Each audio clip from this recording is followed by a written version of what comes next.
A quiet town, a trusted badge, a single shot delivered with chilling precision. Before sunrise touched the red and gold leaves of Lexington, a secret had already settled over Maple Creek Road like the morning frost. A veteran detective would be found alone in his patrol truck, his service weapon untouched, his radio on the wrong channel, the crime scene scrubbed of nearly every trace. No struggle, no theft, no witness, only the sense that whoever did this understood exactly how to erase footprints and close every door. The shock would not fade in a day or a week. It would linger for years, turning neighbors cautious and officers wary, while whispers grew that the answer might live not in the shadows beyond town, but inside the very halls that promised protection. Remember this hour. Remember this street. What begins as a routine Monday will carve a scar across Lexington that refuses to heal. Who would Detective Silas Merritt willingly sit with in the dark, unarmed in spirit, unafraid enough to keep his weapon holstered, only to be taken by a single close-range shot? Why was his radio set to the wrong channel?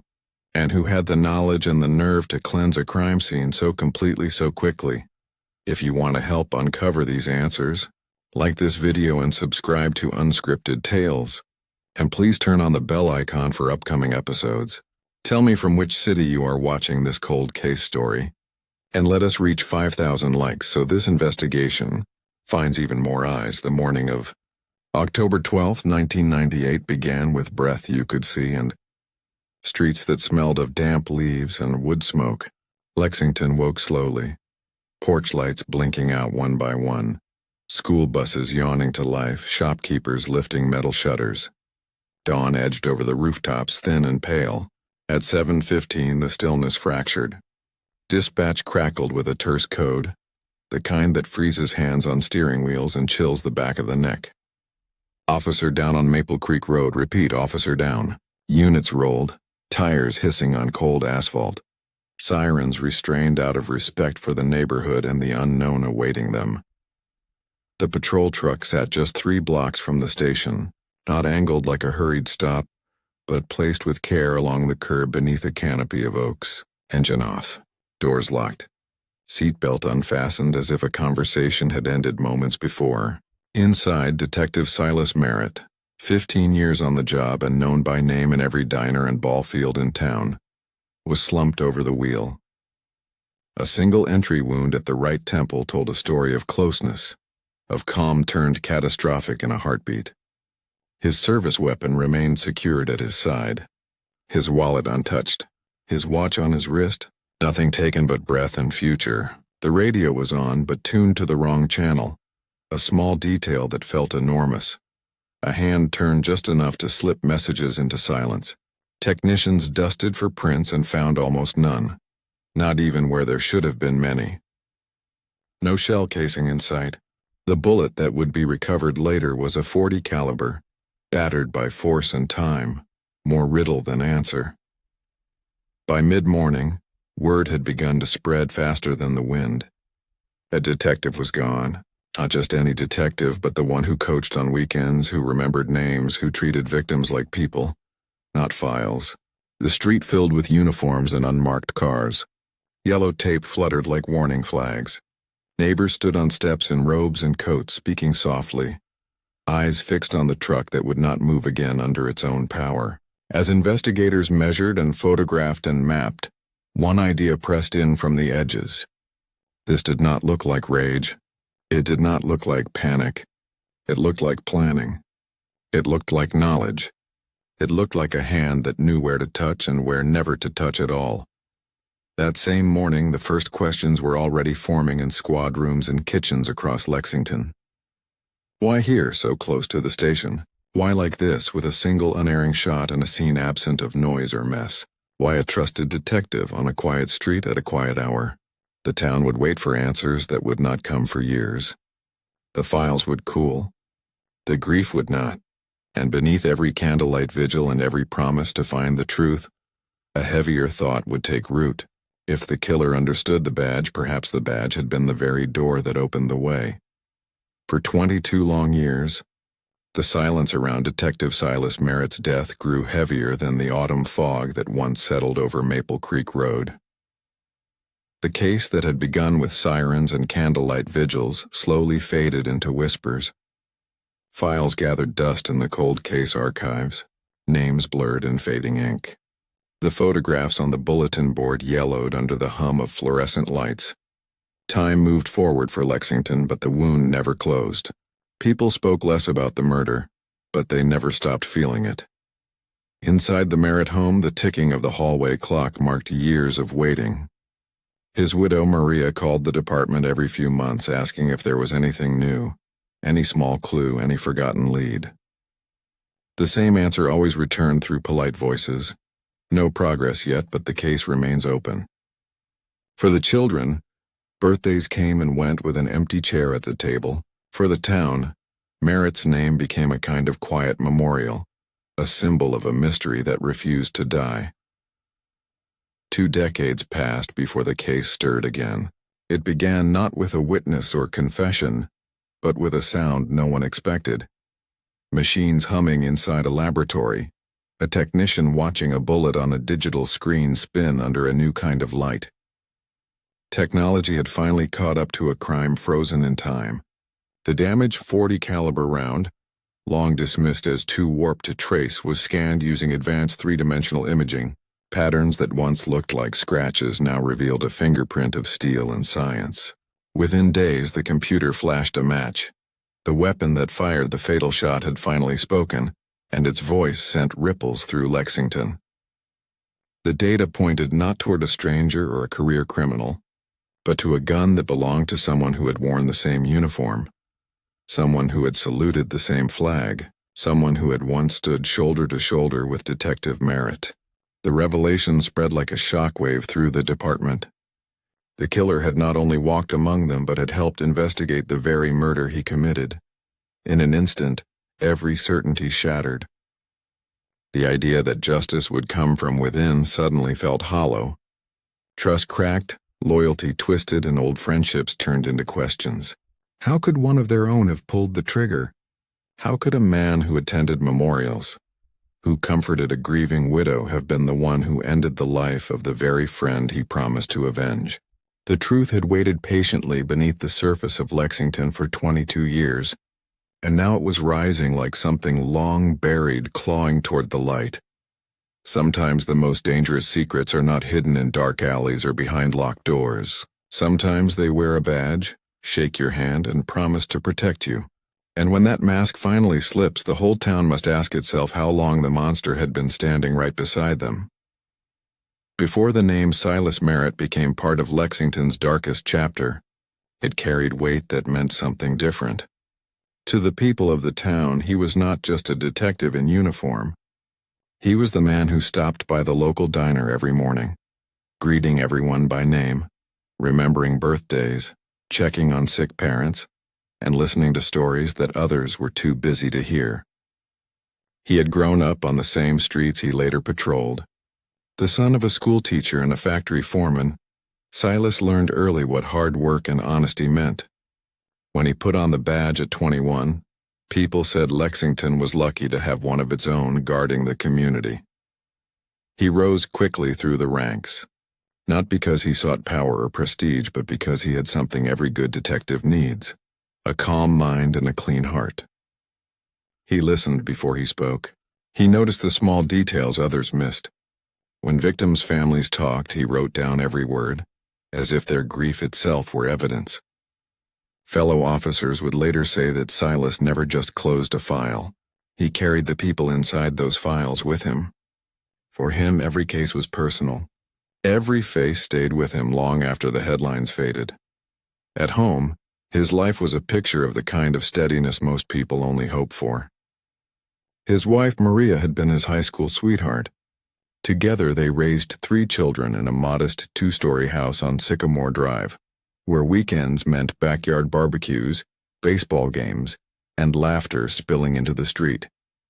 Silas was the father who showed up early for Little League practice, and the neighbor who shoveled snow for the elderly couple next door. It was not just that people respected him, they trusted him, And in a small town like Lexington, trust is worth more than gold.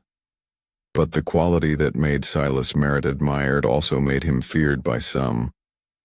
He was a man of principle, and principle can be dangerous when it shines light where others prefer shadows. 2 years before his death, he led an internal investigation into the mishandling of evidence. The inquiry exposed corruption within the department, forcing 2 officers to resign and shaking the foundation of the force. Many praised him for his integrity, but others whispered that he had crossed a line that could not be uncrossed. Still, Silas never wavered. To him, wearing the badge meant guarding the truth, even when it was uncomfortable. By 1998, he was working closely with a joint DEA task force, targeting a drug trafficking network rumored to have ties to city officials and law enforcement officers. The assignment weighed on him. Friends noticed he had become quieter, more distant, carrying a tension behind his steady eyes. He no longer shared the details of his cases, even with his closest colleagues. When asked about it, he would simply say that some things were better left unspoken until the right time came. He believed in accountability, even when it meant standing alone. He believed that justice was not just a word printed on a courtroom wall, but a promise made every day by those who served it.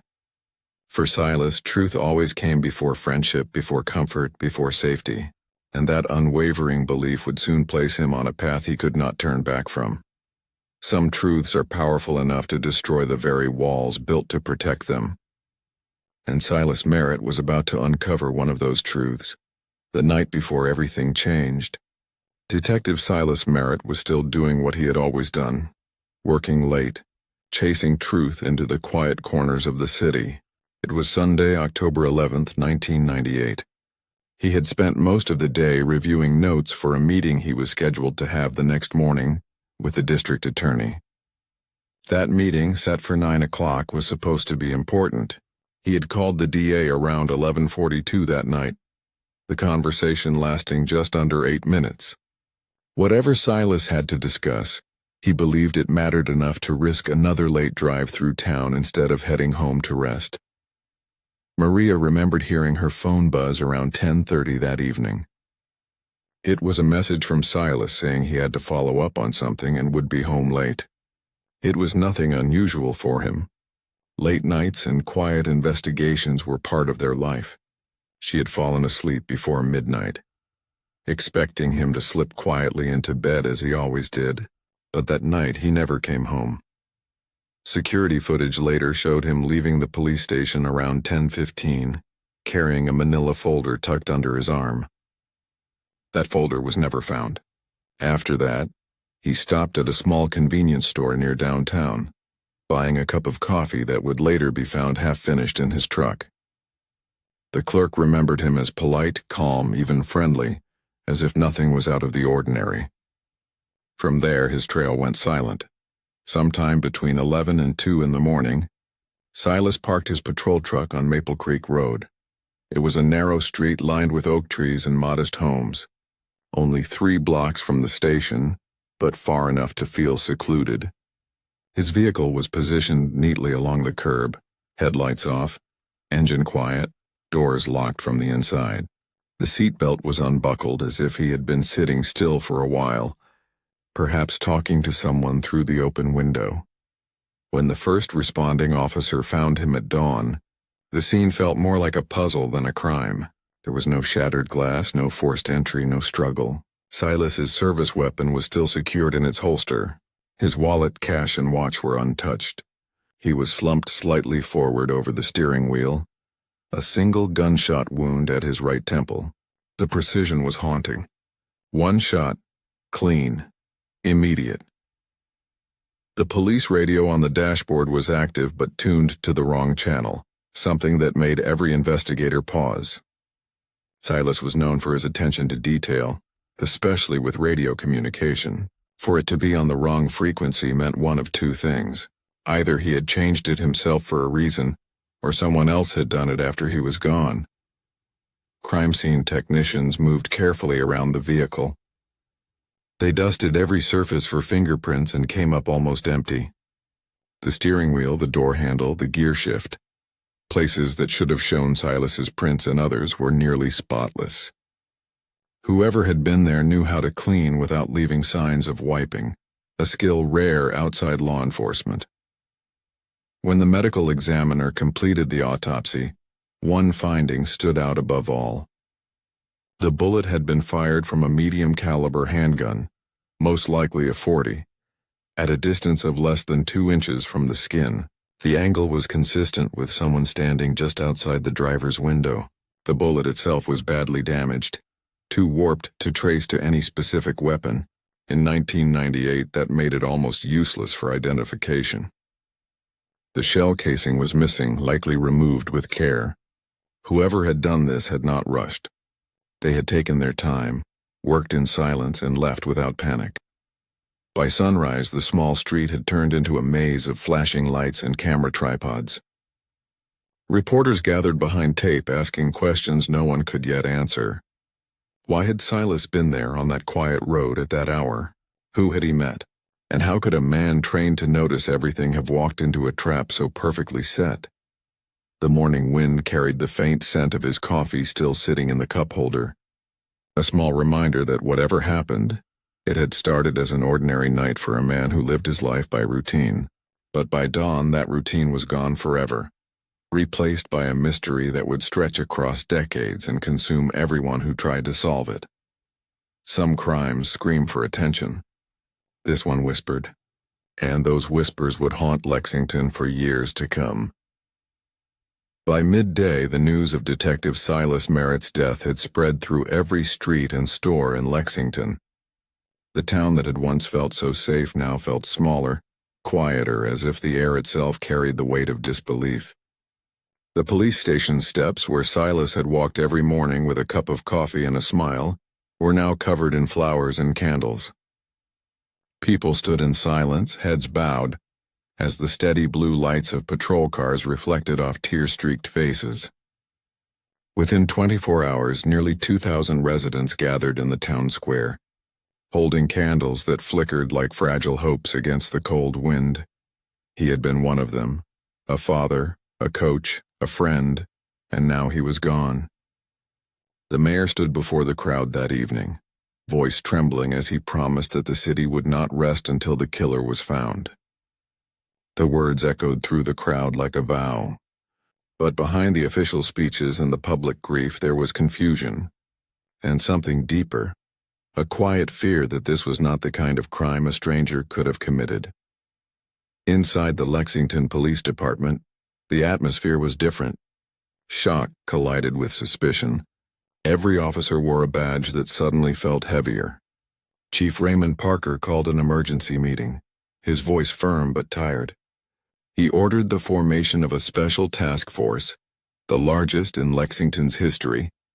8 detectives were assigned full-time to the investigation, and the Kentucky State Police were called in to assist.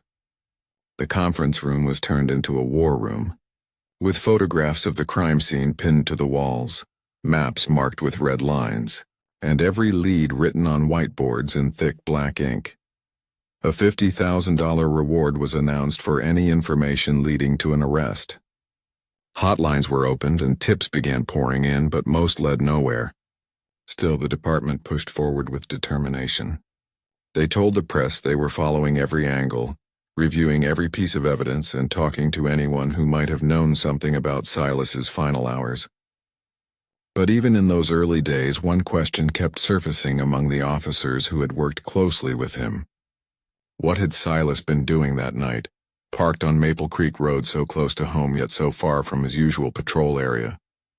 Some remembered he had been quieter lately, less talkative, more withdrawn. He had been leaving the station late, sometimes taking phone calls outside, sometimes using payphones instead of his department line. He had been careful, almost too careful.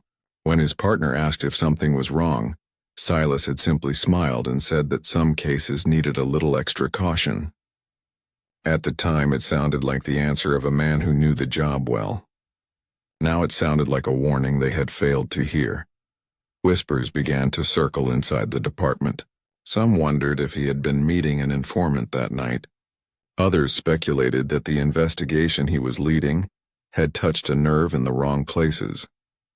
But no one wanted to say aloud what many had begun to think, that the person responsible might not have been a stranger at all.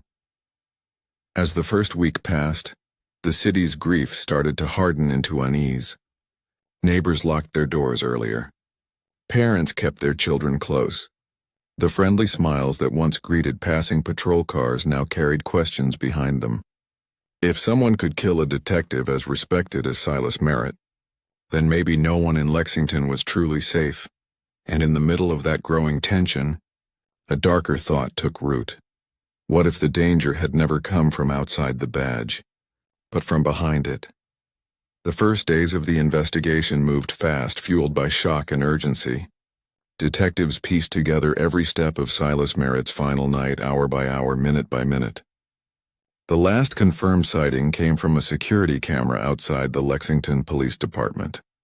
The grainy footage showed him leaving just after 10:15 at night, a manila folder tucked under his arm, the same folder that would never be seen again. He walked with purpose, not fear. The camera caught him unlocking his truck, climbing inside, and driving away into the cool October night. Less than 30 minutes later, another camera at a small convenience store on 4th Street recorded his next stop. He bought a cup of black coffee, exchanged a few words with the cashier, and walked out. The clerk later told investigators that Merritt seemed calm, maybe a little tired, but not anxious or hurried. That coffee cup, still half full, would later be found in the cup holder of his patrol truck on Maple Creek Road. It would become one of the last quiet traces of his final hours.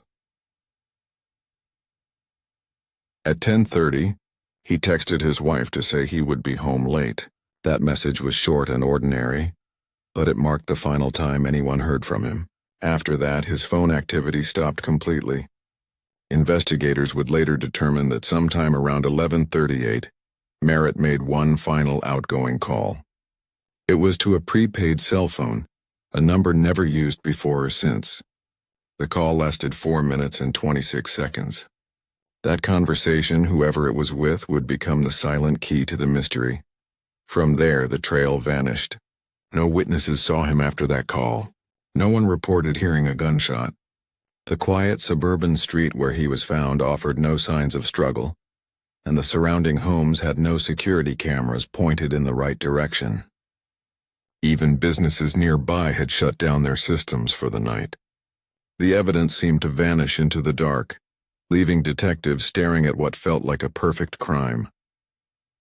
By December of 1998, the investigation had turned into a labyrinth of unanswered questions. Over 100 people had been interviewed, family members, co-workers, old suspects, neighbors. But not one lead brought them closer to the truth. 17 search warrants were executed. Case files, phone records, and emails were examined line by line. And still, every trail ended the same way, empty. Detectives began to sense that whoever had done this was not just careful, but skilled. The lack of fingerprints, the missing casing, the deliberate cleanup, it all pointed to someone who knew exactly how investigations worked. A confidential memo written by Captain Robert Hardin quietly suggested what no one wanted to say aloud. The method, he wrote, showed signs of professional precision, or possibly the involvement of someone with law enforcement knowledge. That sentence sat heavy in every mind that read it. If true, it meant the danger was not somewhere out there. It was somewhere within.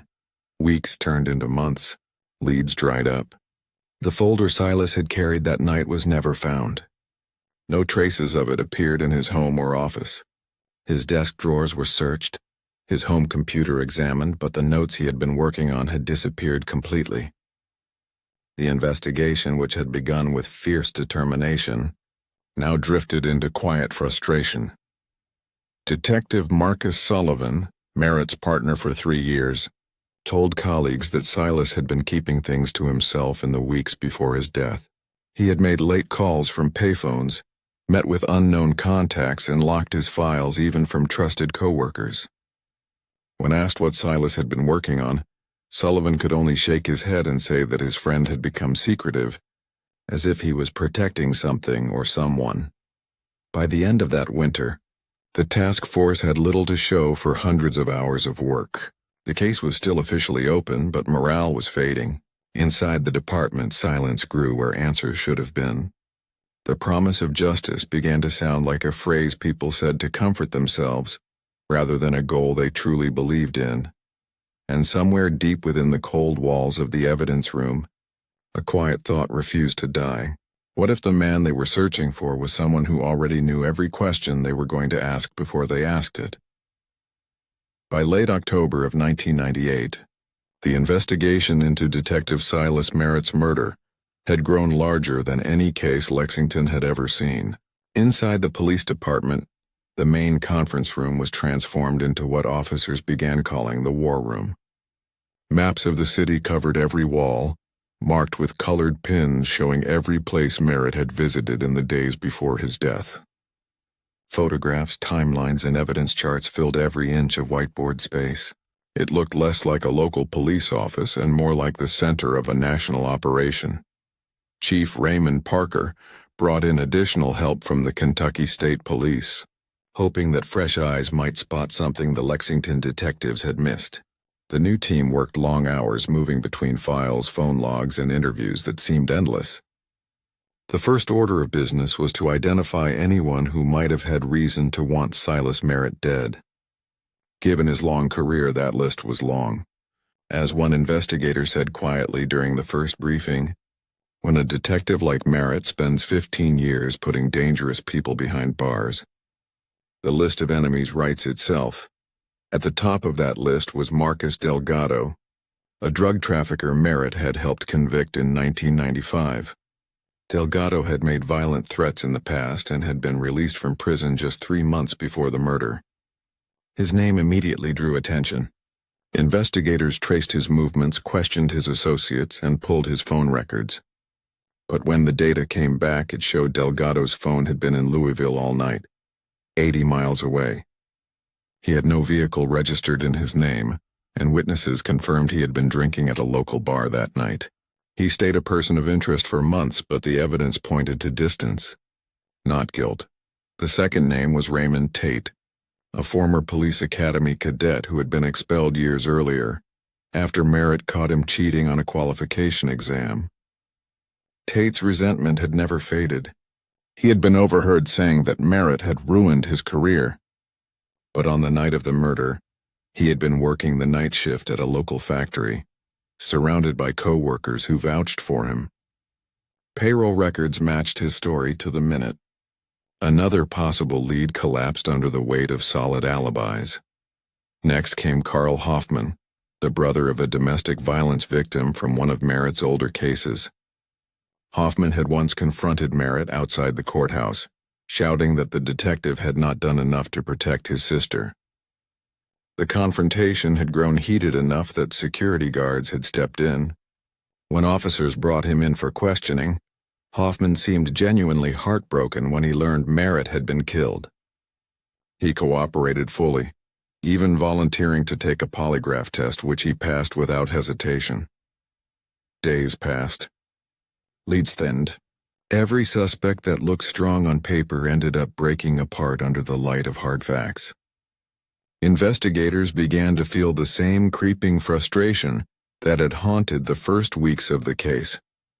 It was as if someone had carefully erased every path before they ever stepped onto it.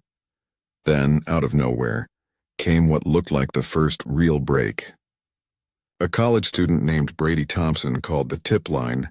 He claimed he had been walking home past Maple Creek Road around midnight on the night of the murder, and had seen a tall man in dark clothing standing near a police truck. The details he gave were specific, too specific to ignore. He described the streetlights, the position of the vehicle, even the reflection of the badge on the door. Investigators believed him. Working with him, they built a composite sketch of the figure he said he saw. Within 24 hours, that sketch was plastered across news broadcasts and pinned to bulletin boards in neighboring counties. The town held its breath, waiting for someone to recognize the face. Dozens of tips poured in.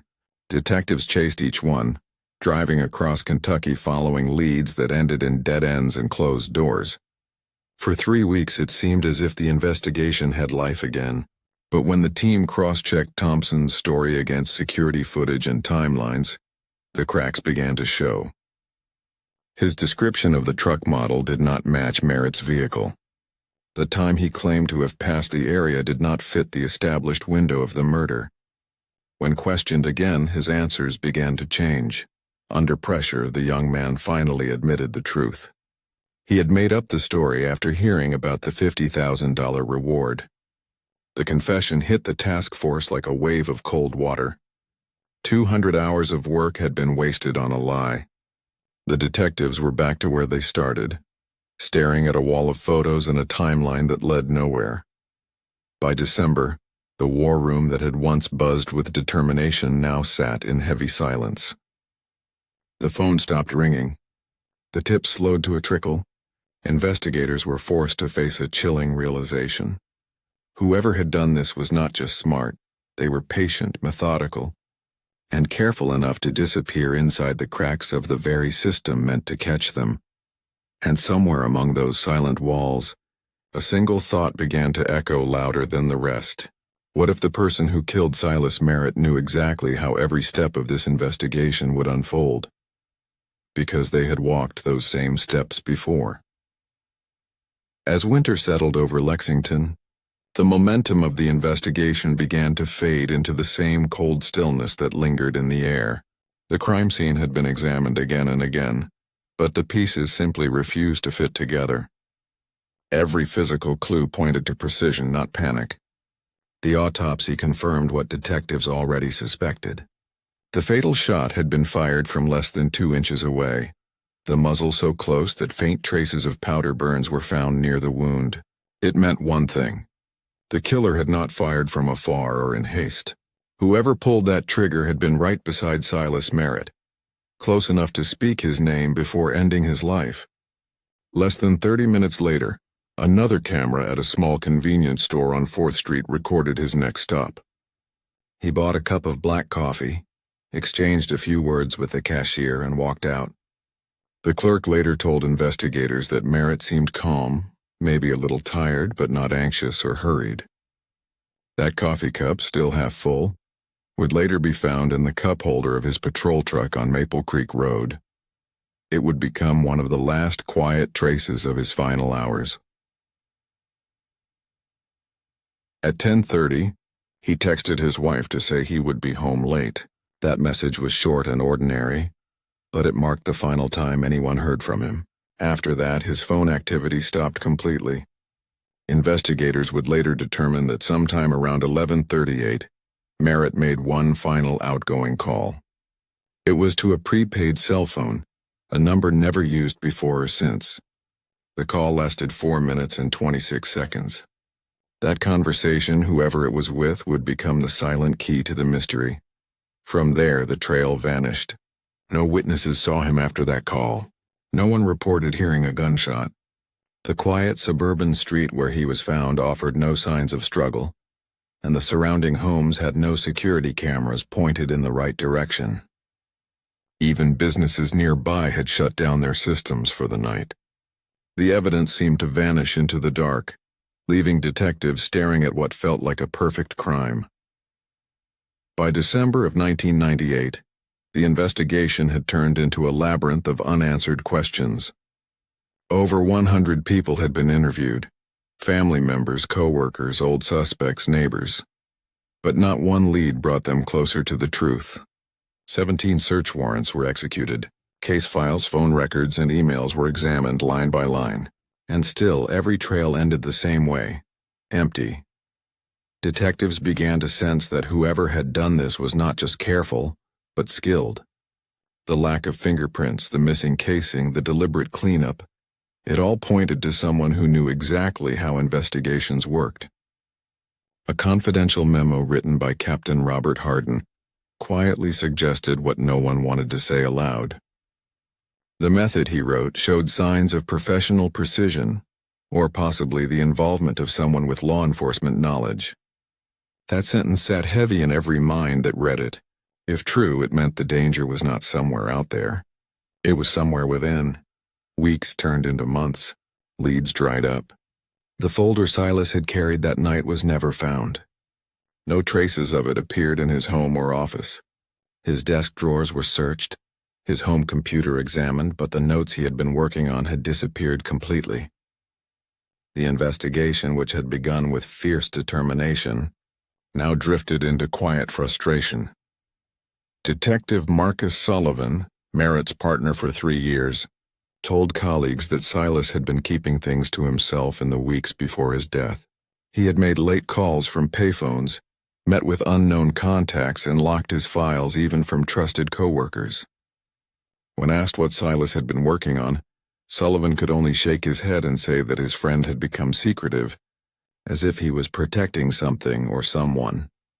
By the end of that winter, the task force had little to show for hundreds of hours of work. The case was still officially open, but morale was fading. Inside the department, silence grew where answers should have been. The promise of justice began to sound like a phrase people said to comfort themselves, rather than a goal they truly believed in. And somewhere deep within the cold walls of the evidence room, a quiet thought refused to die. What if the man they were searching for was someone who already knew every question they were going to ask before they asked it? By late October of 1998, the investigation into Detective Silas Merritt's murder had grown larger than any case Lexington had ever seen. Inside the police department, the main conference room was transformed into what officers began calling the war room. Maps of the city covered every wall, marked with colored pins showing every place Merritt had visited in the days before his death. Photographs, timelines, and evidence charts filled every inch of whiteboard space. It looked less like a local police office and more like the center of a national operation. Chief Raymond Parker brought in additional help from the Kentucky State Police, hoping that fresh eyes might spot something the Lexington detectives had missed. The new team worked long hours moving between files, phone logs, and interviews that seemed endless. The first order of business was to identify anyone who might have had reason to want Silas Merritt dead. Given his long career, that list was long.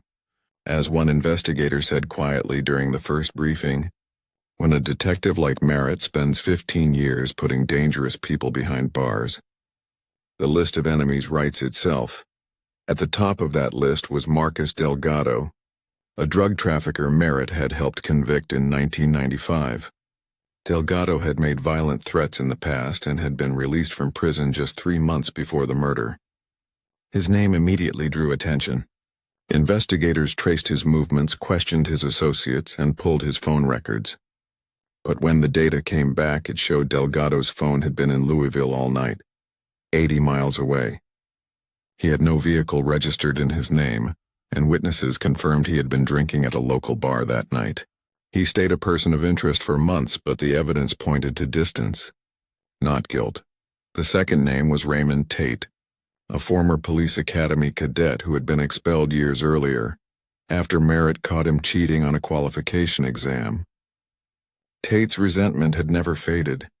He had been overheard saying that Merritt had ruined his career. But on the night of the murder, he had been working the night shift at a local factory, surrounded by co-workers who vouched for him. Payroll records matched his story to the minute. Another possible lead collapsed under the weight of solid alibis. Next came Carl Hoffman, the brother of a domestic violence victim from one of Merritt's older cases. Hoffman had once confronted Merritt outside the courthouse, shouting that the detective had not done enough to protect his sister. The confrontation had grown heated enough that security guards had stepped in. When officers brought him in for questioning, Hoffman seemed genuinely heartbroken when he learned Merritt had been killed.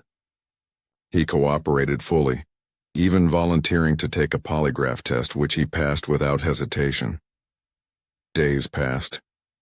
Leads thinned. Every suspect that looked strong on paper ended up breaking apart under the light of hard facts. Investigators began to feel the same creeping frustration that had haunted the first weeks of the case. It was as if someone had carefully erased every path before they ever stepped onto it. Then, out of nowhere, came what looked like the first real break. A college student named Brady Thompson called the tip line. He claimed he had been walking home past Maple Creek Road around midnight on the night of the murder, and had seen a tall man in dark clothing standing near a police truck. The details he gave were specific, too specific to ignore. He described the streetlights, the position of the vehicle, even the reflection of the badge on the door. Investigators believed him. Working with him, they built a composite sketch of the figure he said he saw. Within 24 hours, that sketch was plastered across news broadcasts and pinned to bulletin boards in neighboring counties. The town held its breath, waiting for someone to recognize the face. Dozens of tips poured in. Detectives chased each one, driving across Kentucky following leads that ended in dead ends and closed doors. For 3 weeks it seemed as if the investigation had life again, but when the team cross-checked Thompson's story against security footage and timelines, the cracks began to show. His description of the truck model did not match Merritt's vehicle. The time he claimed to have passed the area did not fit the established window of the murder. When questioned again, his answers began to change. Under pressure, the young man finally admitted the truth. He had made up the story after hearing about the $50,000 reward. The confession hit the task force like a wave of cold water. 200 hours of work had been wasted on a lie. The detectives were back to where they started, staring at a wall of photos and a timeline that led nowhere. By December, the war room that had once buzzed with determination now sat in heavy silence. The phone stopped ringing. The tips slowed to a trickle. Investigators were forced to face a chilling realization. Whoever had done this was not just smart, they were patient, methodical, and careful enough to disappear inside the cracks of the very system meant to catch them. And somewhere among those silent walls, a single thought began to echo louder than the rest. What if the person who killed Silas Merritt knew exactly how every step of this investigation would unfold? Because they had walked those same steps before. As winter settled over Lexington, the momentum of the investigation began to fade into the same cold stillness that lingered in the air. The crime scene had been examined again and again, but the pieces simply refused to fit together. Every physical clue pointed to precision, not panic. The autopsy confirmed what detectives already suspected. The fatal shot had been fired from less than 2 inches away, the muzzle so close that faint traces of powder burns were found near the wound. It meant one thing. The killer had not fired from afar or in haste. Whoever pulled that trigger had been right beside Silas Merritt, close enough to speak his name before ending his life. That single detail changed the direction of the investigation. There were no signs of forced entry, no broken locks or shattered glass. The doors of his patrol truck had been locked from the inside, and the seatbelt was unfastened as if Merritt had willingly sat still, trusting whoever stood outside his window. To the detectives who had worked beside him, that was the hardest truth to swallow. Silas had trusted very few people completely. If he rolled down that window and let someone come close, it had to be someone he believed he knew. Someone he did not see as a threat. The ballistics team tried to trace the bullet, but technology in 1998 had its limits. The round was identified as a .40 caliber, consistent with several common handgun models used by both civilians and law enforcement officers. It could have come from a Glock, a Sig Sauer, or even another service weapon. There was no serial pattern, no match, no certainty. Without the shell casing and without a recovered firearm, the lead went nowhere. The most vital clue of all had been wiped clean by precision and planning. Inside the department, whispers grew heavier. Investigators began to wonder if they were chasing a ghost or if the ghost was someone walking among them every day. The precision, the angle, the missing prints, each pointed toward someone who understood police work intimately. An internal memo circulated quietly between senior officers. It suggested that the killer might have had law enforcement training or direct access to investigative knowledge. It was not an accusation, but it was a shadow that began to stretch across every badge in the building. As detectives kept retracing Merritt's last few months, one discovery stood out. Evidence room logs showed that he had requested access to a series of older drug case files from between 1992 and 1994, cases that had already been closed for years. 17 of those files were later found stacked neatly in his desk drawer, but 3 were missing. The evidence room had no record of their return. The last time they had been checked out was just 2 weeks before his death under Merritt's name. No one could explain where those files had gone or why they mattered enough for him to revisit them after so many years. The deeper investigators dug, the stranger things became. Merritt's home computer revealed nothing. His work laptop, on the other hand, had been professionally wiped clean days before his murder. Forensics confirmed that advanced software had been used to erase the drive beyond recovery, a level of caution that seemed extreme even for a detective as careful as Merritt. It raised a haunting question. Was he protecting sensitive information, or was someone else covering their tracks after his death? Every new finding seemed to make the mystery more complex, not clearer. The task force had no weapon, no clear suspect, and no motive that made sense. Yet the evidence whispered a truth that no one wanted to face. This was not a random act of violence. It was something personal, planned, precise. And beneath it all, one thought refused to fade. The man who killed Silas Merritt might not have needed to force his way in. He might have been invited. By now, every hour of Detective Silas Merritt's final night had been traced and retraced. Yet one window of time still remained shrouded in complete darkness. The last verified sighting of him was at the convenience store just after 10:30 p.m., where cameras showed him walking out with his cup of coffee, calm and composed. After that, nothing. No camera, no witness, no movement until his body was found hours later on Maple Creek Road. Investigators believed that whatever happened in that missing stretch of time held the key to everything. They went through every phone call Merritt made that night, every radio transmission, every trace of digital activity, and that was when they found it. The last outgoing call from his personal phone at exactly 11:38 p.m. The number was unfamiliar, registered to no name or address. When traced, it led to a prepaid cell phone purchased with cash at a Walmart in Scott County, roughly 20 miles from Lexington. That phone had been used only once, the night Silas Merritt died. After the 4-minute call with him, it went silent forever. The prepaid phone itself had been bought 2 weeks earlier, and by the time investigators discovered the transaction, the store's surveillance footage had already been overwritten. Whoever purchased that phone had planned every detail with patience and precision. It was a clean line, no connection to any known individual, no fingerprints, no chance of tracing it back. Detectives began to form a theory. They believed that the person on the other end of that call was the one who had lured Merritt to Maple Creek Road.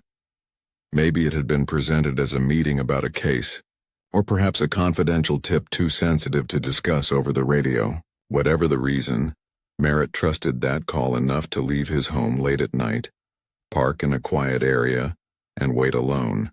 He must have believed the voice on the other end was safe. Someone he knew, or at least someone who spoke with authority.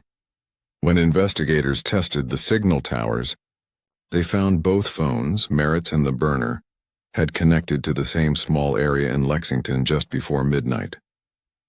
Then both went dead. The implication was chilling. Merritt had not been ambushed by chance. He had gone exactly where he was told to go. Detective Melissa Jordan, who had joined the task force during its second phase, later described that call as the ghost that haunted the entire investigation. She said it was like staring at a locked door, knowing the killer was standing just behind it but never being able to open it. Despite their efforts, no new evidence came to light.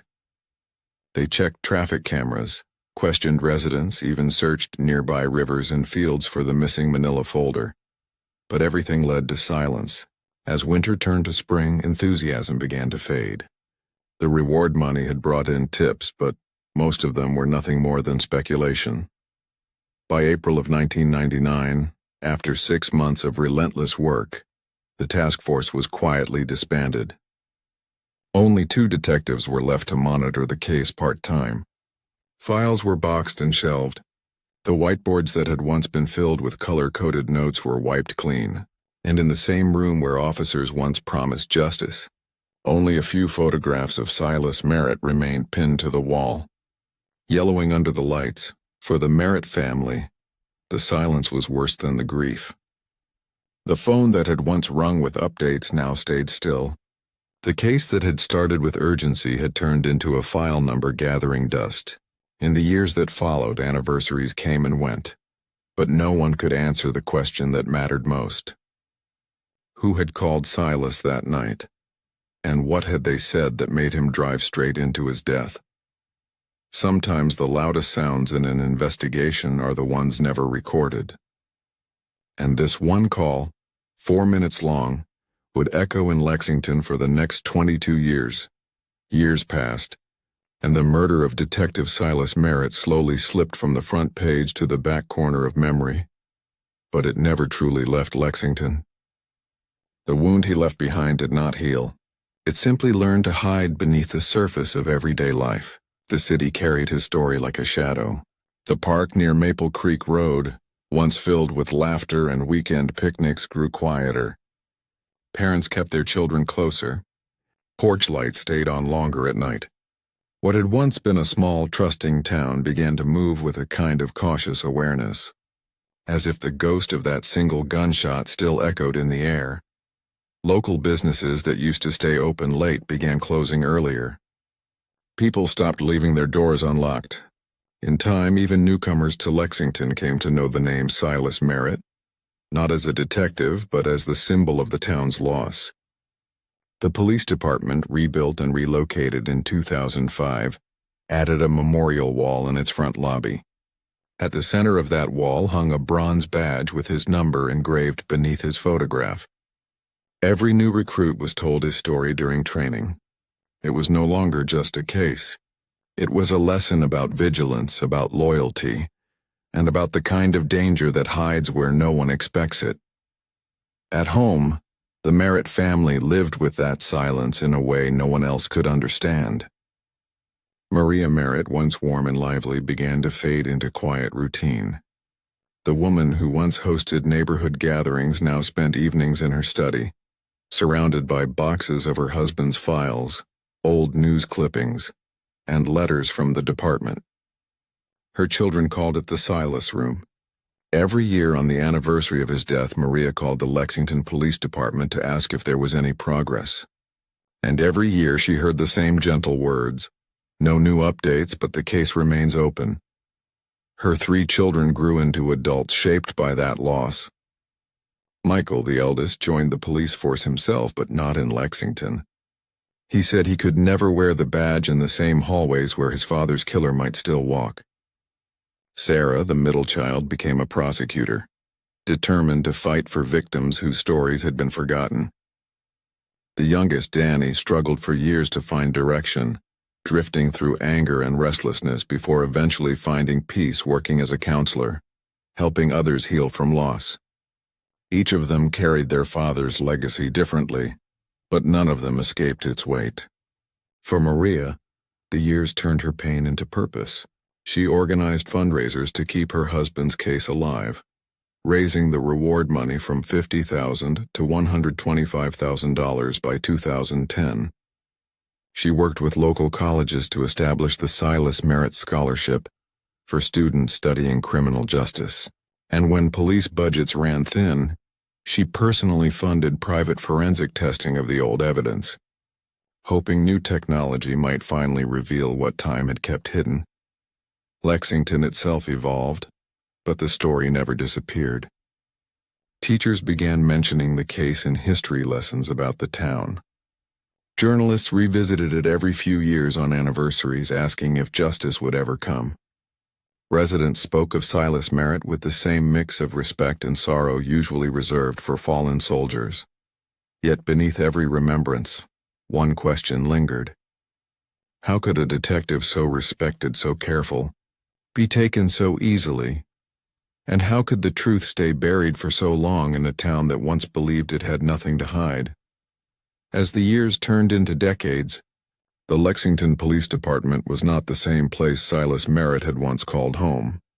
Faces changed, leadership shifted, and policies grew tighter with every passing year. The case that had once shaken the department to its core still lingered in the background like a silent reminder of how fragile trust could be.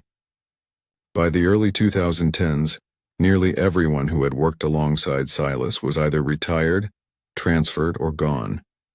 Only a few older officers remained, and even they spoke of him in low voices, as if saying his name too loudly might reopen wounds that never fully healed. The department itself had gone through a complete transformation. New leadership brought stricter partner protocols, ensuring that every officer's movements were logged and verified. Patrol vehicles were now equipped with GPS tracking, recording every stop and every route in real time. The reforms came in part because of Merritt's case, because for years no one could say exactly where he had been or who he had met in those final hours. The system that once relied on memory and trust was replaced by one that relied on data and accountability. But beneath those modern safeguards, old problems were waiting to resurface. In 2014, an internal audit of the evidence room uncovered several irregularities. Files and items from older investigations, some dating back to the 1990s, were missing or mislabeled. Among them were 3 pieces connected to the Merritt case, including the original chain of custody documentation for the bullet recovered from his vehicle. The discovery caused immediate uproar. The department faced public scrutiny again, accused of neglecting one of its most important unsolved cases. The police chief at the time, Ellen Carver, launched a full modernization program. Every piece of evidence from decades of cases was digitally cataloged and re-verified. The process took months, but the damage to public trust was already done.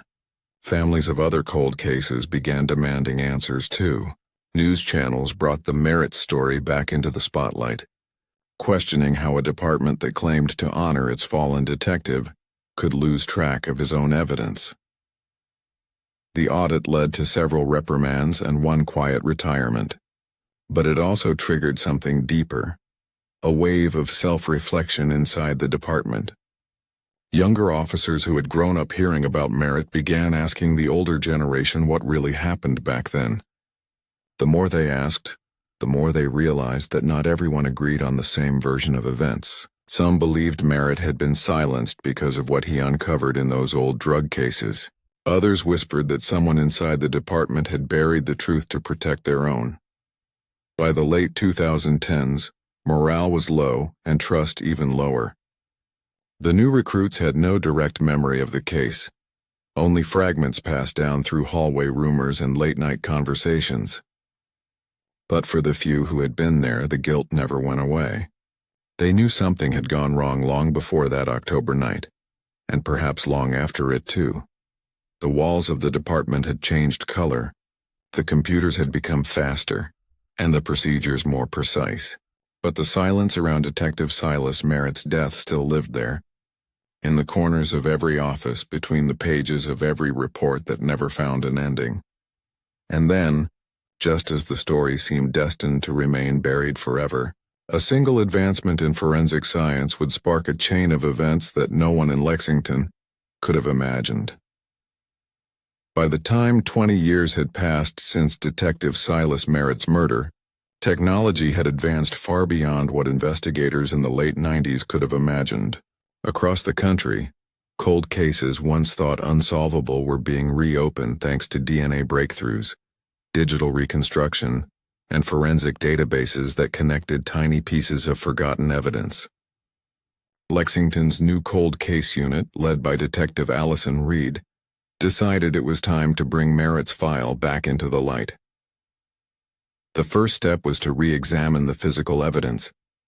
The team sent the preserved clothing from the crime scene, the coffee cup, and the seatbelt swabs to a state-of-the-art lab specializing in touch DNA, samples so small they could come from a single fingerprint or a brief brush of fabric.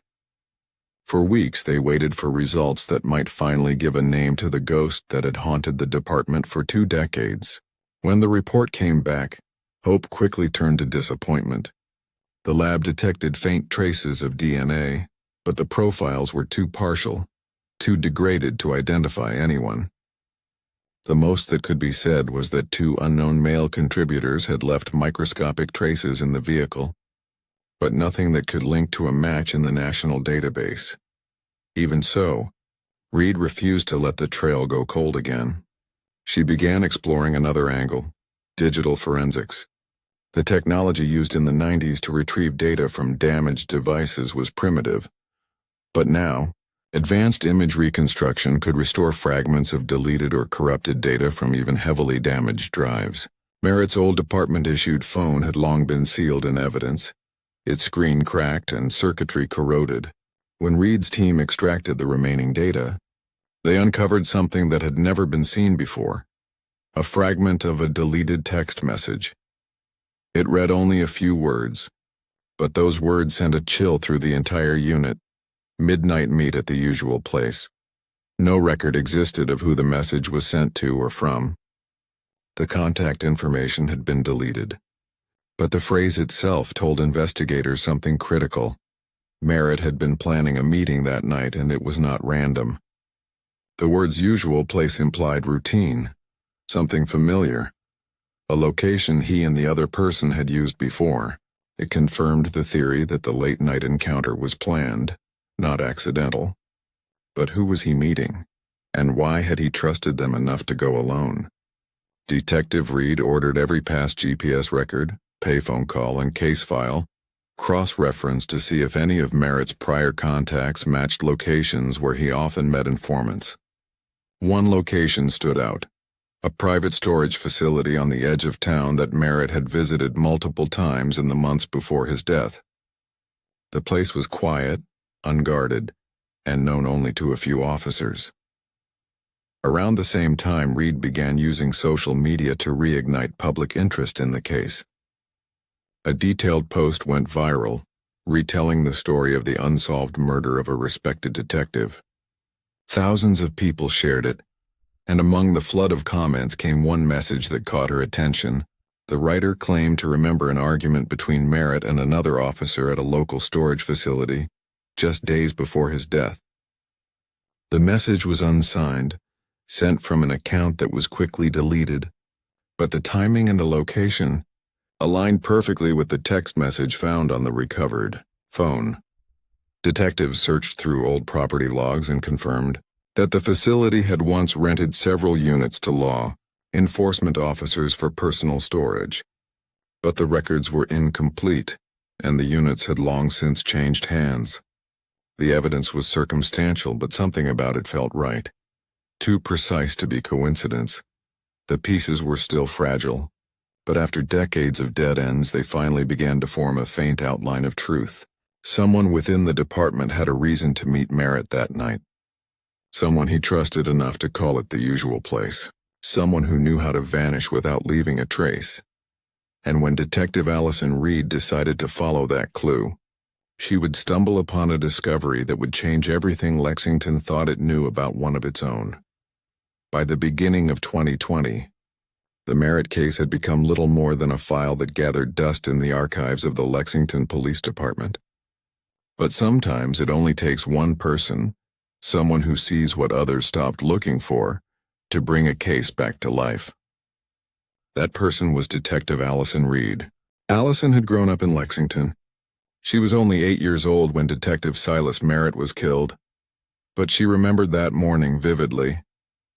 Her father, a patrol officer at the time, came home pale and shaken. He had said only one thing before sitting down at the kitchen table in silence: someone got Silas. That memory stayed with her for years. It was one of the reasons she joined the force, one of the reasons she believed that no case should ever be left behind. When she joined the cold case unit in late 2019, she was the youngest detective on the team. The Merritt file was not assigned to her. It was simply the case everyone talked about, the one no one could solve. But the more she read about it, the more it consumed her. She spent nights going through old evidence logs and transcripts, memorizing details others had long forgotten. Something about the case felt unfinished, as if the truth was still hiding in plain sight, waiting for someone to look with new eyes. That opportunity came unexpectedly. In February of 2020, Reed attended a regional law enforcement conference in Nashville. It was meant to be a routine event, panels, networking, procedural updates. But one particular presentation caught her attention. The speaker was Dr. Marcus Whitman, a ballistics specialist from the FBI's Quantitative Analysis Unit. He was introducing a new forensic technology called topographic bullet identification, or TBI. Unlike traditional ballistics, which compared visible marks under a microscope, TBI scanned bullets at a microscopic level to create three-dimensional digital models. It could detect even the tiniest striations, patterns invisible to the human eye. The technology could match bullets to weapons with unmatched precision, even if the bullet was damaged or decades old. As Reed listened, her mind immediately returned to one image, the single .40 caliber bullet recovered from Silas Merritt's skull. It had been too damaged for testing in 1998, and every expert since had failed to make a conclusive match. But what if that was only because the right technology had not existed yet? After the session ended, Reed approached Dr. Whitman. She introduced herself and told him about the Merritt case. He paused for a moment, then nodded slowly. He knew the case. It had been cited in textbooks as an example of forensic limitation.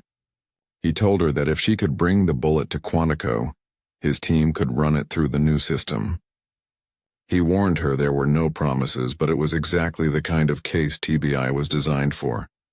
Back in Lexington, Reed faced her first obstacle: bureaucracy. The Merritt bullet was treated as sacred evidence, sealed in a secure vault. Removing it required direct approval from Chief Anthony Davis. When Reed made her request, the chief studied her quietly. The bullet had been examined by every expert in Kentucky, he reminded her. Did she really believe one more test would make a difference after 22 years? Reed did not hesitate. Not with this technology, she said. Not with what we have now. For 2 weeks, her request was reviewed, questioned, and debated. Some older officers thought it was a waste of time. Others supported her, quietly hoping she would succeed where they had failed. Finally, the approval came through. In early March, Reed personally carried the evidence box to Quantico. She watched as technicians placed the bullet under the scanner. The process took 6 hours, 6 long, silent hours of waiting as digital images began forming on a screen. The patterns that emerged were sharp, intricate, and unmistakable. The scan revealed more data than any previous test had captured. The results were promising, enough to suggest that the bullet could finally be matched to a specific weapon. But there was one problem. To find the gun, they would need to compare the bullet's microscopic fingerprint against millions of firearms in the FBI's growing database. That meant one thing: the search needed to be narrowed. The weapon that killed Detective Merritt had to have been in the hands of someone who knew how to leave no trace. Someone trained, precise, and close enough to make him unlock his car door that night. And the only way to find that person would be to look much closer to home. Detective Allison. Reed returned from Quantico with something Lexington had not felt in years: momentum. The bullet that had taken Detective Silas Merritt's life finally held a voice, and it was ready to speak. But to make it say who fired it, Reed needed to think beyond ordinary investigation. The weapon that matched those microscopic grooves had to be somewhere. And every instinct told her it was not in the hands of a stranger. One evening, sitting in the dim light of the cold case office surrounded by stacks of files, Reed came to a realization that changed everything. Whoever killed Merritt knew how to clean a scene, how to erase evidence, and how to vanish into procedure. That kind of precision was not learned on the streets. It was learned in uniform. The killer was almost certainly someone who had worn the same badge. So she decided to test the impossible. Reed wrote up a proposal to the chief. a voluntary department-wide ballistic census. Every officer, current or retired, would be asked to submit their service weapon and any personal firearms for testing under the new TBI system. It was bold, it was controversial, and it was unprecedented in Lexington's history. The idea met resistance immediately. The police union called it invasive and unnecessary. Some officers whispered that Reed was stirring ghosts best left buried. Others accused her of trying to make a name for herself at the expense of the department's reputation. But Reed stood firm. She reminded them that Merritt had been one of their own. If there was even the slightest chance the killer had worn a Lexington badge, they owed it to his memory to find out. Chief Davis hesitated, aware of the uproar it could cause. But he also knew the city still lived under Merritt's shadow. So he made a simple announcement that shifted the balance. He would be the first to volunteer his weapon for testing. One by one, the walls of hesitation began to crumble. Over the following 3 weeks, nearly 87% of the department came forward. Officers lined up at the range, handing over their sidearms to be test-fired into ballistic gel. The bullets were carefully cataloged, sealed, and sent to the FBI's Quantico lab, where they were scanned and compared against the microscopic patterns of the Merritt bullet. Days turned into weeks. Each morning, Reed checked her messages, waiting for an alert from the lab. Then one evening, the report came through. The results were clear, no match. Not one weapon in the active force matched the bullet that killed Detective Silas Merritt. The news spread quickly, and morale wavered. Some took it as relief, others felt only dread. If the killer was not among the current officers, then maybe the truth had died long ago. But Reed refused to accept that. She expanded the census to include retired officers, tracking down names that had long disappeared from payrolls and contact lists. Some had moved across states, others had passed away, and many simply ignored her requests. Still, she persisted. By May of 2020, more than 200 additional firearms from retired officers were test-fired and scanned through the TBI system. Each time the results came back the same, no match. The optimism that had filled the cold case office began to fade. Reed's colleagues started to question whether she was chasing a ghost. Late one night after another long shift, Reed sat alone staring at the old black-and-white photo of Detective Merritt on her desk. For the first time since she started, she began to wonder if she had been wrong. Maybe the weapon was gone forever. Maybe the killer was buried under the same ground as the truth. But just as the hope began to flicker out, something unexpected would soon emerge. Something hidden, something small, but powerful enough to turn 2 decades of darkness into blinding light. Just when the case seemed to be slipping back into silence, a discovery emerged not from a lab or a database, but from the hands of the woman who had carried this pain for more than 2 decades. It was late May of 2020. Maria Merritt had decided to donate some of her husband's old belongings to the Lexington Police Museum. The process was painful but necessary. His files, badges, and mementos had been carefully stored for years, untouched since the night he was killed. As she opened one of Silas's old leather briefcases, something unusual caught her attention. A small tear in the inner lining. When she pressed against it, she felt something thin and hard tucked inside. She reached in and pulled out a small weathered notebook. The pages were yellowed, the handwriting cramped and deliberate. Most of the entries seemed cryptic, initials, dates, and numbers that meant little on their own. But halfway through, one line stood out, written darker and more forcefully than the rest. It read, "Dies Glock SNWTF-094, Maria froze." The initials were unfamiliar to her, but the mention of a Glock was chilling. Her husband's case had centered on a single bullet from that very type of weapon. She contacted Detective Allison Reed immediately, who drove to Maria's home that same evening to collect the notebook. When Reed opened it, she knew instantly this was no random note. DS was not just a name, it was a lead.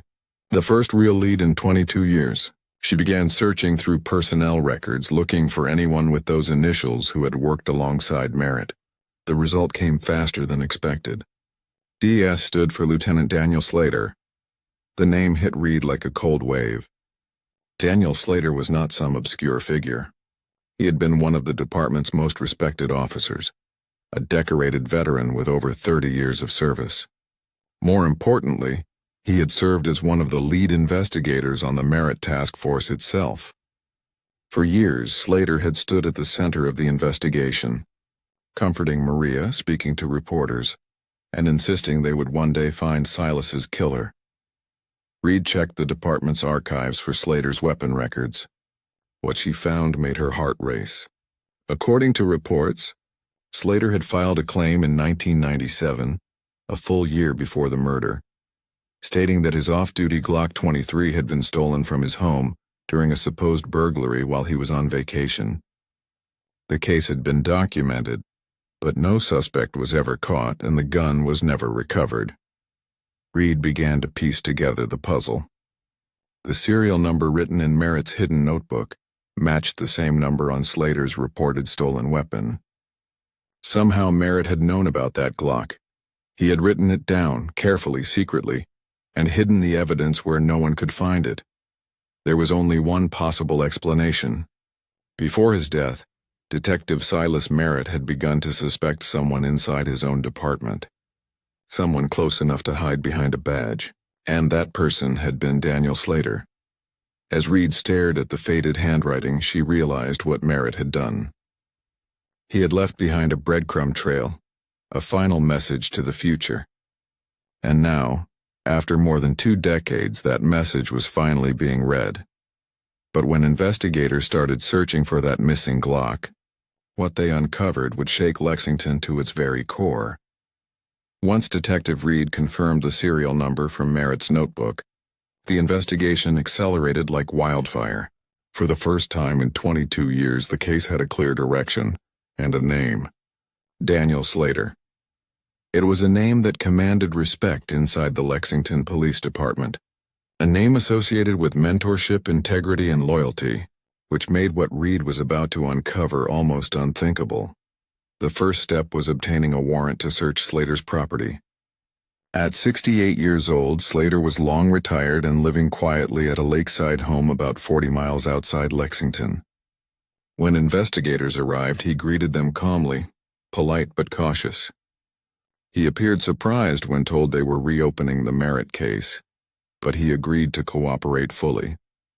To the officers who had once served under him, his composure seemed reassuring, almost convincing.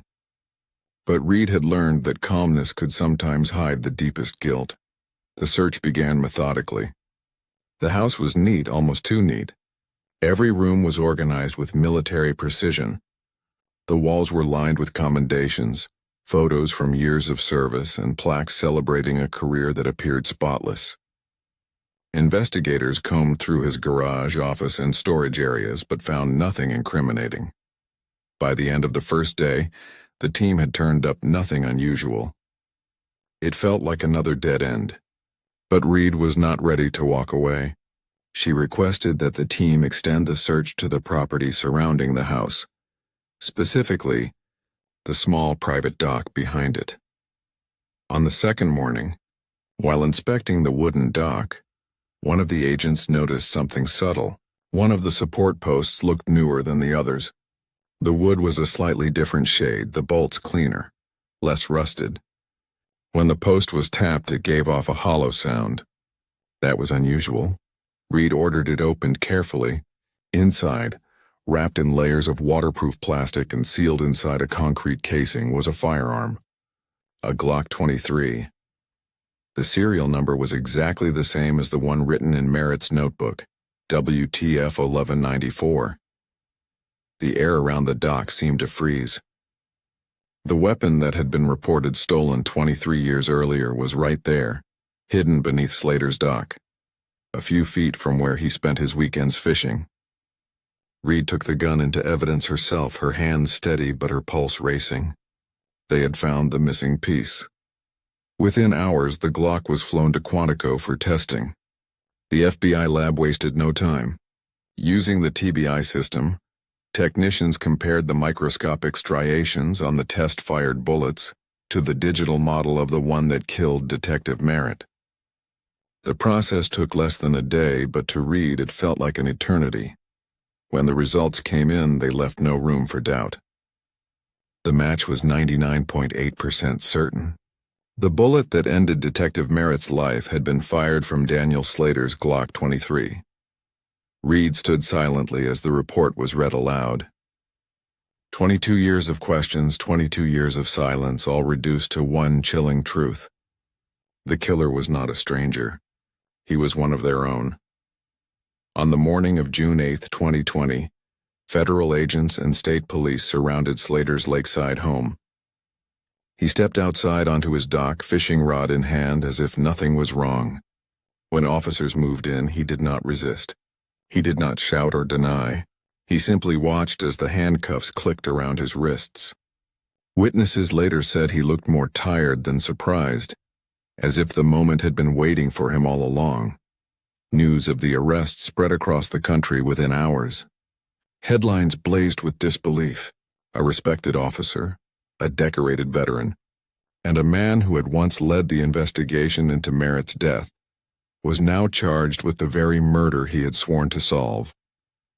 For the people of Lexington, it was more than just a shock. It was betrayal in its purest form. A trusted guardian had become the monster hiding behind the badge, and yet the Glock beneath his dock was only the beginning. Because what investigators found next would reveal that Merritt's murder had never been about revenge or impulse. It had been about something far darker. Something rooted in greed, power, and corruption buried deep within the very system he had devoted his life to protecting. Once Daniel Slater was in custody, the full weight of the investigation came crashing down like a storm that had been building for decades. The Glock had given them the weapon, but what came next would reveal the why, and it was far darker than anyone in Lexington could have imagined. Detective Reed and the FBI Financial Crimes team began pulling Slater's banking history, starting with his final years on the force. What they found immediately raised alarms. Between 1993 and 1998, Slater had received several large cash deposits, quietly spaced out, always just below reporting limits. In total, the unexplained income exceeded $475,000. It was far beyond what his salary or pension could justify. Tracing those deposits led investigators to a web of shell companies and offshore accounts, many connected to one name, the Cabrera Drug Cartel, a mid-level trafficking organization that had operated through central Kentucky during the 1990s. The deeper they dug, the clearer it became. Slater was not merely accepting bribes. He had been part of the cartel's inner protection network, using his badge to steer investigations, suppress evidence, and feed inside information to criminal contacts. But the evidence did not stop there. Forensic analysts recovered a trove of deleted emails from Slater's old computer drives, communications with known traffickers disguised through coded language.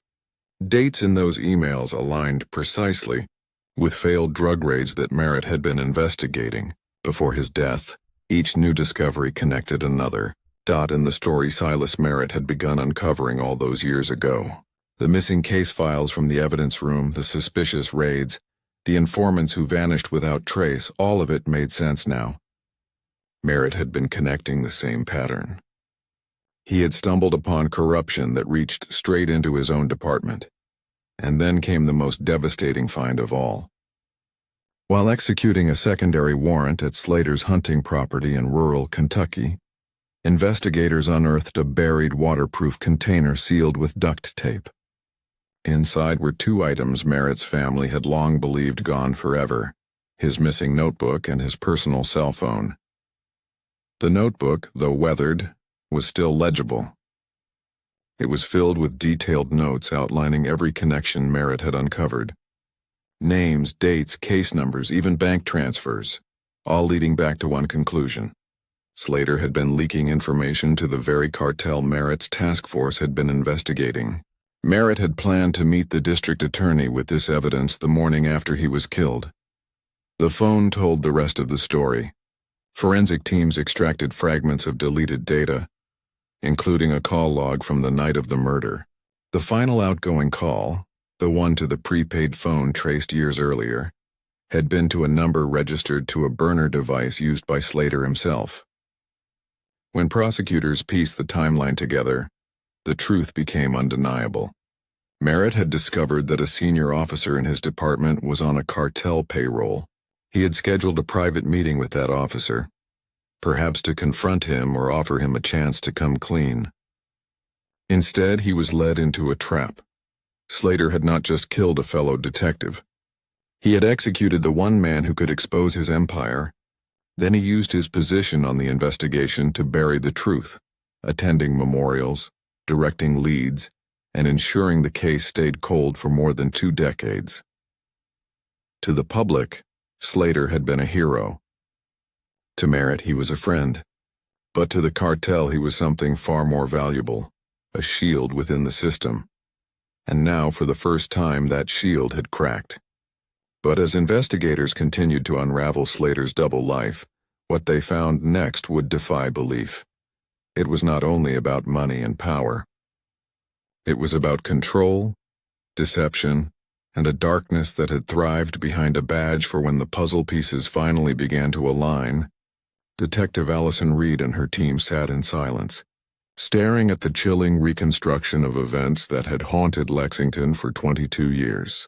The truth was methodical, cold, and terrifyingly deliberate. Detective Silas Merritt had never walked blindly into danger. He had been led there. Through recovered logs and internal request records, investigators discovered that in the final week of his life, Merritt had pulled several firearm files from the department's archive, including one belonging to Lieutenant Daniel Slater. It appeared that Merritt had quietly started reviewing serial numbers and weapon records for inconsistencies tied to old narcotics cases. He had cross-checked the same Glock that Slater had reported stolen back in 1997. That simple search triggered a security alert in the system, and that alert went straight to Slater's desk. From that moment, Merritt's fate was sealed. Slater knew Merritt was getting too close. He had always been cautious, but Merritt's curiosity threatened to unravel everything. Years of secrecy, corruption, and his hidden connection to the Cabrera cartel. Slater needed a way to silence him before he went to the district attorney. Investigators traced the burner phone that Merritt had called on the night of his death. Though the records were long gone, the recovered data fragments from Slater's devices revealed a chilling detail. The number was registered to a prepaid phone purchased in a small convenience store just 2 towns away, paid for in cash. Surveillance footage from that store, long since deleted, had shown a man matching Slater's build making a purchase just 1 day before the murder. Slater had reached out to Merritt using that number, pretending to have new information about one of the ongoing drug cases. He told Merritt to meet him at their usual spot, Maple Creek Road, a quiet stretch they had both used for off-the-record informant meetings. The location was isolated, surrounded by thick woods and far from prying eyes. At approximately 11:45 that night, Merritt arrived and parked his patrol truck as always. The engine was off. His radio was switched to a non-standard channel. There was no sign of a struggle. Every movement suggested trust. He had rolled down his window when Slater approached, likely to talk. Then in that brief moment of familiarity, Slater raised his Glock and fired a single close-range shot to the side of Merritt's head. The scene afterward was unnervingly clean. There were no shell casings, no fingerprints, and no signs of forced entry. Investigators now understood why. It had been sanitized by someone who knew exactly what would raise suspicion. Slater wiped the vehicle surfaces, closed the driver's side door, and carefully holstered his weapon. He then made a brief, anonymous call from a nearby payphone to report an officer down, disguising his voice to sound like a panicked witness. By the time responding units arrived, Slater was already on scene. Having positioned himself as one of the first responders, he blended into the chaos, helping tape off the area and offering condolences to fellow officers. No one questioned him. After all, he was one of their own, a senior officer calm under pressure leading the charge, and when the task force to investigate Merritt's murder was formed, Slater was among the first to volunteer. He took command of evidence management, ensuring that the investigation stayed exactly where he wanted it, pointing everywhere except toward himself. To the family, he became a symbol of dedication. He visited Maria Merritt regularly, updated her on the case, comforted her children, and swore that he would not rest until the killer was found. His voice, steady and sincere, convinced everyone around him that he was the man trying to find justice, not hide from it. But every gesture, every word, had been a calculated act of control. He had built a wall of sympathy to disguise a crime of betrayal.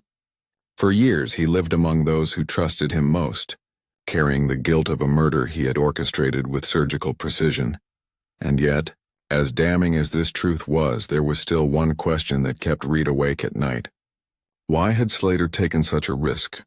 Why had he killed Merritt himself when he had others who could have done it for him? The answer to that question would reveal the final layer of the story, and expose a secret motive that even Merritt himself had never uncovered. When investigators searched Daniel Slater's home after his arrest, they expected to find evidence, records, files, perhaps something financial to solidify the case. What they found instead was something far more disturbing. Behind a locked door in the far corner of the hallway was a small private room. The walls were covered from floor to ceiling with framed newspaper clippings, photographs, and commendations. But it was not a display of his own achievements. It was a shrine to Detective Silas Merritt. There were news articles from 1998 detailing the murder, press photos of the funeral, even printed interviews with Merritt's widow and children. The centerpiece of the wall was a framed black and white photo of Merritt himself, smiling in uniform, surrounded by badges and ribbons arranged with almost obsessive care. Candles sat neatly on a shelf below it, some melted halfway down, their wax hardened long ago. The discovery sent chills through everyone in the room. To the investigators, it was as if Slater had been trying to rewrite his own guilt, turning the man he murdered into a symbol of devotion. In his mind, he was not hiding from the crime.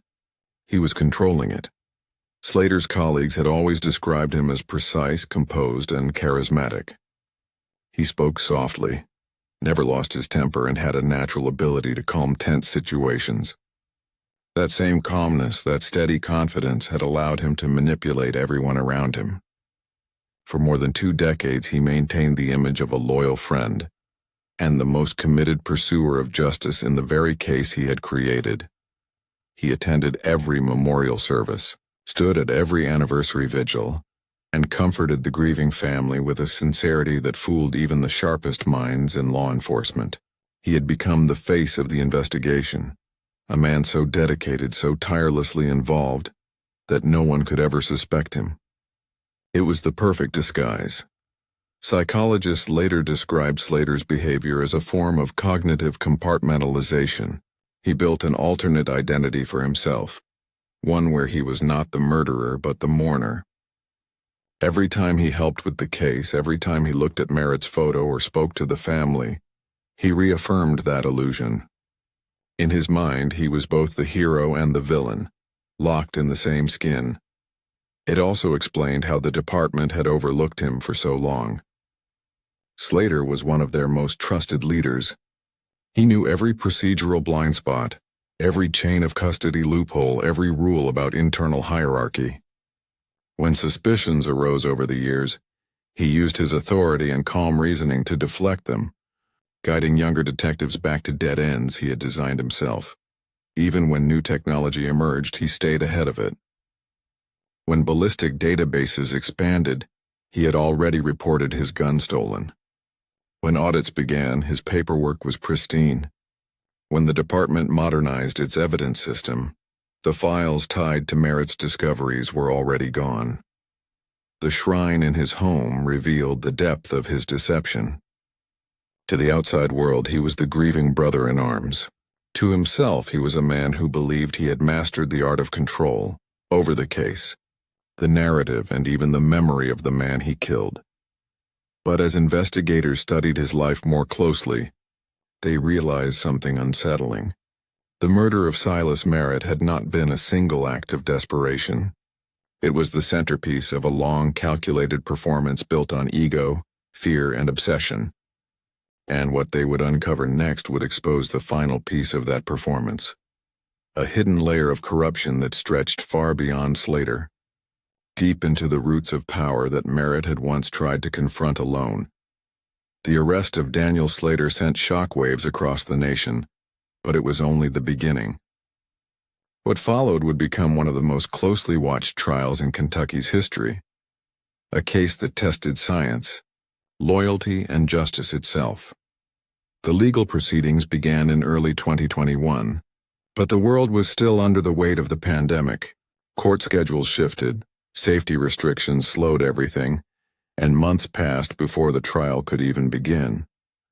By the time the date was finally set, the story had already captured national attention. Reporters lined the courthouse steps. Television vans parked for days. Every headline carried the same words: the detective who hunted his own crime. Because of the intense media attention and community ties, the trial was moved from Fayette County to Jefferson County to ensure fairness. Even then, finding an impartial jury was almost impossible. Everyone in the region knew the name Silas Merritt. Everyone remembered his face. And now, the man once called his closest friend was sitting at the defense table. When the trial finally began, the prosecution presented their case like a slow, deliberate storm. They started with the foundation, the forensic proof. The FBI's topographic bullet identification scans were displayed on massive courtroom screens. The jurors watched as digital models of two bullets rotated side by side, the matching striations glowing like fingerprints in light. The expert witness from Quantico explained the 99.8% certainty rate, describing the precision of microscopic topography that no human hand could alter. Then came the money trail. Investigators detailed the unreported cash deposits, the offshore accounts, and the payments routed through shell companies linked to the Cabrera cartel. Witnesses from federal agencies confirmed that Slater had used encrypted communication channels to relay law enforcement intelligence information that directly compromised narcotics operations. Merritt had been investigating before his death. One of the most powerful moments came when the prosecution revealed what had been found on Slater's hunting property. The waterproof container with Merritt's missing notebook and personal phone was introduced into evidence. The courtroom fell silent as pages of Merritt's handwriting were projected on the screen. His careful notes, his warnings, and the serial number that had led them to Slater's gun. The defense countered fiercely. They argued that the topographic bullet identification system was too new, that its accuracy had not been tested by time. They claimed the evidence found on Slater's property was planted by someone trying to destroy his reputation. They even suggested that Merritt's death could have been orchestrated by cartel members seeking revenge, not by a decorated officer with nothing to gain. But the prosecution dismantled every argument. They reminded the jury that the gun was hidden under Slater's own dock, sealed in plastic and concrete with his fingerprints on the packaging. They showed how Merritt's last phone call came from a burner phone purchased in Slater's county. They tied Slater's finances, communications, and movements to a timeline of betrayal that no coincidence could explain. When closing arguments ended, the courtroom held its breath. After 2 days of deliberation, the jury returned with their verdict. Guilty. On every count: first-degree murder, obstruction of justice, conspiracy, and corruption. Daniel Slater showed no emotion as the sentence was read. Life imprisonment without the possibility of parole, plus 30 years for federal corruption and racketeering charges. He simply stared forward, his face pale and unreadable, as the world outside erupted in relief and disbelief all at once. During the sentencing, the Merritt family was given the chance to speak. Maria Merritt, now in her 60s, stood at the podium. Her voice trembled but never broke. She said that forgiveness was not possible, but peace, perhaps, was beginning to return. Her daughter spoke next, saying that she could finally visit her father's grave knowing that the truth had been spoken out loud, that justice had not forgotten his name. The courtroom was silent when they finished. Even the officers present, hardened by decades of duty, bowed their heads. As Daniel Slater was led away in chains, one truth lingered in the air, a truth heavier than any verdict. For 22 years, a man had lived behind a mask of loyalty and justice, fooling an entire department, a town, and even the family of the man he killed. But the echoes of his deception did not die with the trial. Because soon, new evidence would surface, something hidden deep within Merritt's original files, something that would suggest his investigation had reached further than anyone ever knew. The conviction of Daniel Slater did not just close a case, it cracked open an entire system.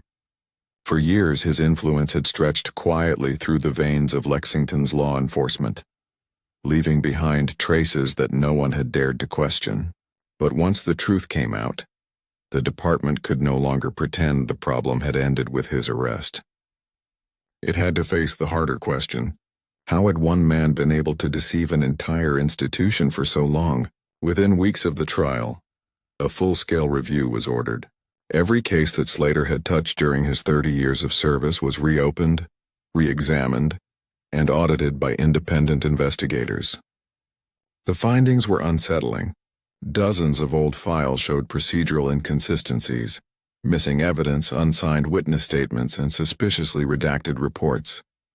Some convictions, especially in drug-related cases from the 1990s, were overturned due to tampered evidence or compromised chain of custody. Innocent people had lost years of their lives because of his manipulation, and now the city had to face that truth in public view. The scandal ignited a wave of anger and grief throughout Lexington. Community trust in the police department fell to an all-time low. Protests and vigils filled the courthouse lawn, demanding change, demanding oversight, demanding that the badge could never again hide corruption behind its shine. The newly appointed chief of police, Allison Reed, the same detective who had exposed Slater, stood before cameras at her first press conference. Her tone was steady, her eyes tired but resolute. She promised that Lexington would never return to the old ways. Every procedure, every system, every point of vulnerability would be rebuilt from the ground up, and she kept that promise. New oversight committees were formed, made up of both officers and civilians. Every piece of evidence entered the system was now digitally logged and traceable from the moment it was collected. Financial disclosure policies became mandatory for all senior officers, ensuring that sudden wealth or unexplainable income would trigger immediate review. Partner rotations were enforced to prevent the quiet formation of unchecked alliances. Body cameras became mandatory across all divisions, and evidence tracking software was upgraded with secure encryption that prevented tampering. An anonymous internal reporting platform was launched, giving officers the power to speak up about misconduct without fear of retaliation. For the first time, transparency was not just a goal, it was a rule. The department also began holding monthly town hall meetings, open to the public. Citizens could ask questions directly, review policy changes, and express their concerns about ongoing cases. It was a slow process filled with tension and growing pains, but something remarkable began to happen. People started to trust again. The face of law enforcement in Lexington began to change. Younger officers entered the force inspired by Detective Merritt's integrity and Detective Reed's determination. The old culture of silence was breaking apart. The department's motto, "To serve with honor," was no longer just words engraved on the wall. It was becoming the promise that guided every decision, every shift, and every oath. Still, for all the progress, the past lingered like a shadow. There were whispers of missing files from before Slater's arrest, records that had never been accounted for. Some believed he had hidden more, something larger than even the investigators had found. And when a sealed envelope surfaced in the archives of the Attorney General's office with Silas Merritt's initials on it, the entire case took one final haunting turn. Months after the verdict, Lexington began to breathe again. The pain was still there, the memories still heavy, but slowly, the city started to heal. The name Silas Merritt was no longer just a headline or a tragedy. It had become a lesson, a symbol and a promise. Maria Merritt and her children launched the Silas Merritt Foundation for Police Integrity and Whistleblower Protection. Its purpose was simple yet powerful: to protect those who dared to speak the truth even when the truth was dangerous. Through grants, training, and outreach, the foundation began helping officers across the country who faced retaliation for exposing misconduct. In every letter they sent and every seminar they hosted, they carried one message: courage should never be punished. 1 year later, under a pale autumn sky much like the one that had watched over Lexington the night Merritt died, a new memorial was unveiled outside the city's police headquarters. It was a bronze statue of Silas Merritt standing tall in uniform, one hand resting on his badge, the other holding a case file close to his chest. The base of the statue carried a simple inscription: "He carried the truth when silence was safer." As the crowd gathered that morning, officers old and new stood side by side. Chief Allison Reed, now leading the department Merritt had once served, spoke softly to the crowd. She said the memorial was not only for one man, but for every honest officer who refused to look away, and for every voice that believed justice was worth the cost. Across the country, the Merritt case became a cornerstone of law enforcement education. FBI academies and state training programs began studying it as a national example. How forensic innovation like topographic bullet identification had reopened a case once thought impossible, and how unchecked loyalty could blind even the best institutions. Students were taught that integrity in law enforcement was not about following orders, but about asking the hard questions no one wanted to ask. In one televised interview, an FBI director summarized it best. He said the story of Silas Merritt was not about one department or even one murder. It was about every system that forgets accountability. It was about what happens when the truth is left waiting in the dark, and how one person's courage can finally bring it into the light. As years passed, people still visited the memorial: officers, citizens, families of other victims of corruption. Some left flowers, some left letters. Some simply stood there in silence.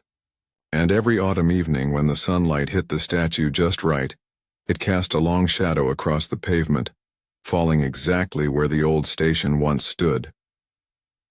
For Lexington, it was not just a monument.